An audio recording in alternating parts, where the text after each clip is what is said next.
I'm Mondo Davis. Welcome to Games by Mondo.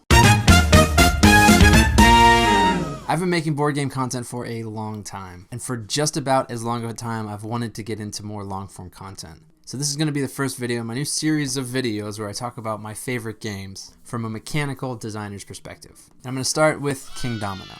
What makes a tile placement game good is that there's interesting ways to both acquire tiles and things to do with them once you get them. A game like Carcassonne, which is a classic that everybody should play, was really innovative in its time and laid the groundwork for future tile laying games. But honestly, I don't think that it's a game that would get published today. And that's in part because it's created a genre that has been more or less flooded with similar games or games that use similar mechanics. Some which are, I think, way better than Carcassonne from a mechanic perspective. The reason I say that is because the way that you get tiles in Carcassonne is not that interesting. The base game is you just pick up a tile and you do something with it. There's no choice. You don't get to decide which tile you use. You just draw it off the top of the deck. And then the placement is also kind of boring. You have to match terrain, so you put each tile where it fits. And it becomes more about pattern recognition and being able to decide which possible location is going to score you the most points. Which again is fine, but doesn't give you a lot of agency. It's for these reasons that I love Kingdomino.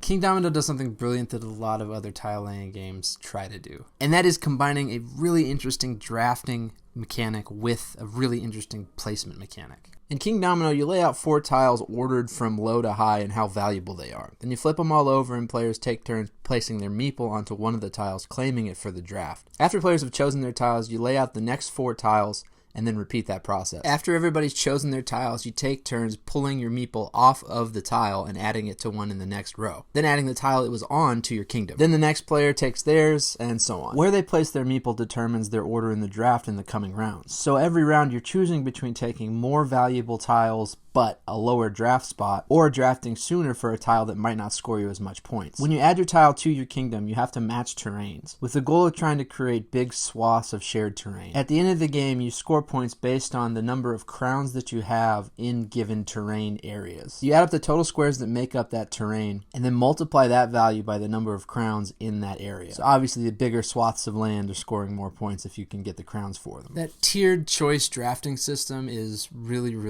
brilliant because the decision space is built into it. Either you take the better tile, thereby giving yourself a later draft position in a following round, or you take the weaker tile to draft earlier. Every time you make that choice, it's interesting. Particularly in a 2-player game where there's situations where you know exactly what you're going to give your opponent. And it's that decision-making process that makes it fascinating. The placement system is also great. It becomes more about pattern building or route building than it does about what it looks to be on the surface. Because fairly early on in the game, you've already established the terrain types that are going to score you the most points. And it's really easy to play yourself into a situation where you don't have access to those big swaths of land that you're building. So you have to be really strategic and plan ahead. And the thought process behind that, again, is fascinating. It's satisfying when it works, it's crushing when it doesn't. It makes the interaction of the draft a lot more important. Add all of that to the fact that the game takes 20 minutes to play and can be taught in 5. Those factors combined make this, I think, the best tile drafting game ever. It won the Spiel des Jahres in 2017, launched a whole line of games that build off of that central mechanic, and will always be on my list of my favorite tile drafting games. So if you haven't played Kingdomino, play Kingdomino. It's great. Thanks for watching. Make sure to like and subscribe for more. Bye, guys.